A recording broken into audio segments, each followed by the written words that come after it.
Chapter 4.5 will be the last section that we have in this unit, Unit 3. So this is coming after finding the maximum and minimum using critical points and the derivative, setting it equal to 0 from our previous section. I think it was 4.3. Okay, so what we're going to do here is we're going to determine whether or not a critical point is a maximum, a minimum, or neither, based upon taking the derivative. And the first derivative test will help us with this. So if, first of all, f has to be continuous. Our function has to be continuous for this to work. We're going to use polynomials typically. Those are continuous over the entire set of real numbers. So we're good with those, certainly. If we're in a situation where we have something else, like say a tangent, we're going to have to restrict that domain to be continuous. So maybe between negative pi by 2 and pi by 2, and not including those two numbers. At any rate, how do these things work? So we've got a continuous, and we're looking for a point C, a critical point C. It's got to be differentiable. If we can't take the derivative, we can't use the derivative test. It's not going to work. It doesn't have to be differentiable at the value of interest, and there's some examples of where that occurs. Different functions that I can show you. But we're going to look at the three possibilities. So let's look at number one. So if f prime changes sign from positive when x is less than c to negative when it's greater than c, then we're looking at local maximum. Well, our derivative is a slope. So if we're in a situation where we're going from a positive slope to a negative slope, well, it sounds like a hillish thing to me, right? All right, there we go. So if we have some point C, and where it meets up with y is, say, right there, and our slope approaching C, and once we get to C is positive, slope is positive, which means the derivative is positive.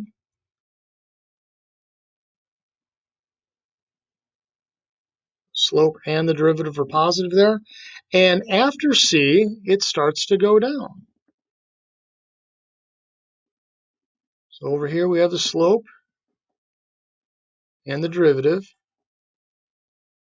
are negative. Well, it looks to me like at the point C we have a match, and that's how this works.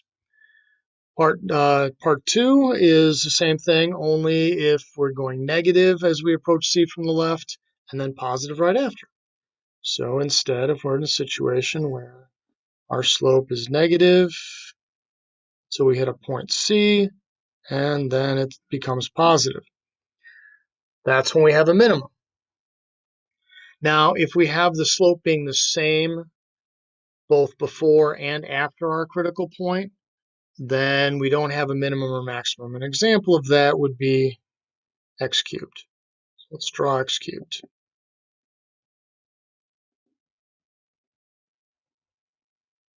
So it goes through the origin. Our derivative of this, we can take the derivative. We set that equal to 0 to find the critical point. That only works if x equals 0. However, as we approach 0 from the left, we're increasing, so slope is positive over here.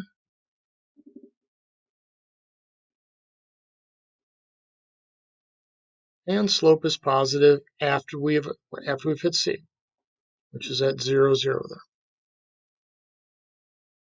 We don't have a max, we don't have a min, and our situation is we have the same sign of the slope. Well, that just makes sense, right? All right, so I'm going to scroll down and start a problem up that should be easy to graph using algebra, but we're going to use calculus and the derivative test to help us find out what we have here. So let's just do a quadratic.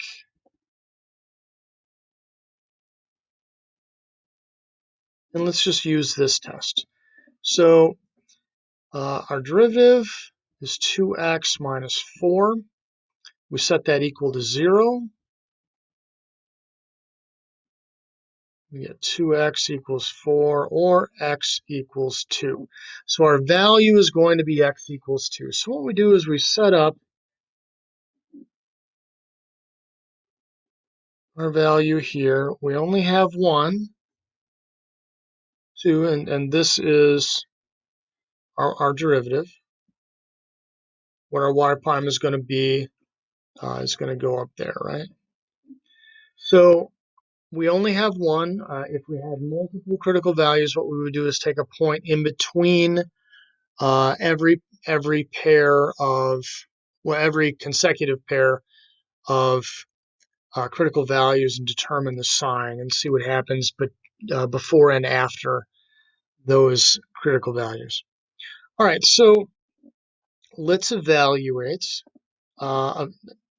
Let's evaluate our derivative, say at 0. 0 is less than 2, so f prime of 0 is going to equal 2 times 0 minus 4, which is negative 4. So that's negative slope.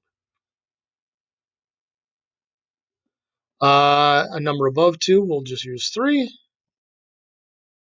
Use any number above it, it's fine. So that's 6 minus 4, or 2. So that is greater than 0. So this was a negative slope, and this is a positive slope. So I typically would do this. It's going down until it hits 2, and then it goes up, which, looking at our theorem up here, so we're going from negative to positive. That's number 2. We have a local minimum.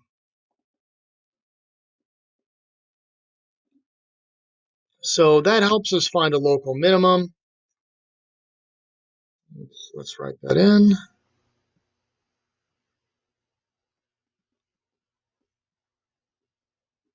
And we also know about this, that's going to be the vertex. If you had to graph this, you would need to graph the vertex at the value. That's easy. We plug that into our actual function. So take f at 2, and that equals 2 squared minus times 2 plus 3. And what that's doing. Okay, and that equals 1 minus 8. It's like negative 1.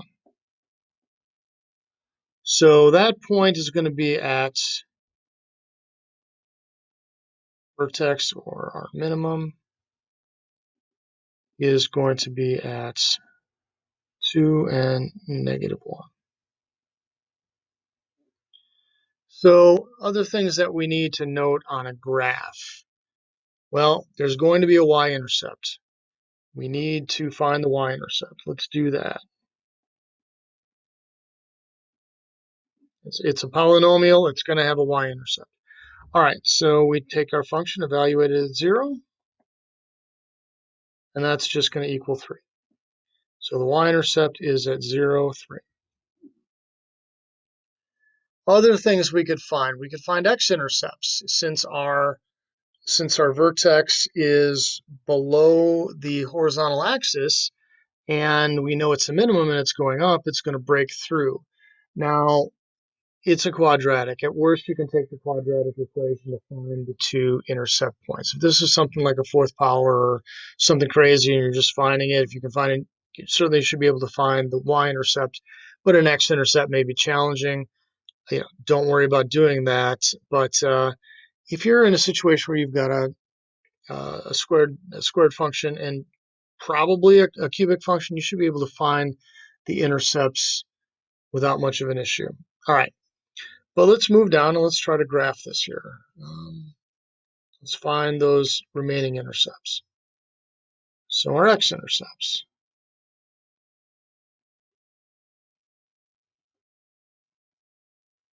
Well, that's where our actual function equals 0. So we have f of x equals 0, and our function, let's go back, make sure we have it, x squared minus 4x plus 3.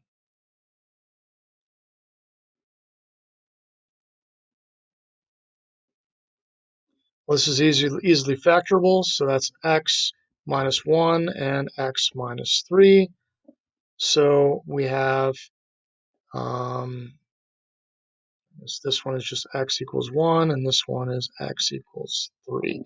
So we should have enough information to graph.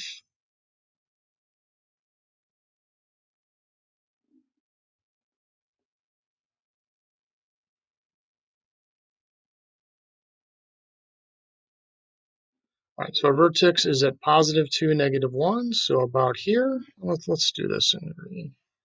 So this is our vertex here. We have an intercept at 1 and 3, and our y-intercept is at 3. So it's going to do, something like this, going through this point here. So let's look at the graph. Again, you need to show these sort of things on your graph. If I ask you to do this on a quiz or test, please show me the calculus work as well as the intercept work, those things that you did, and don't just plop a graph down there if I ask you to graph it.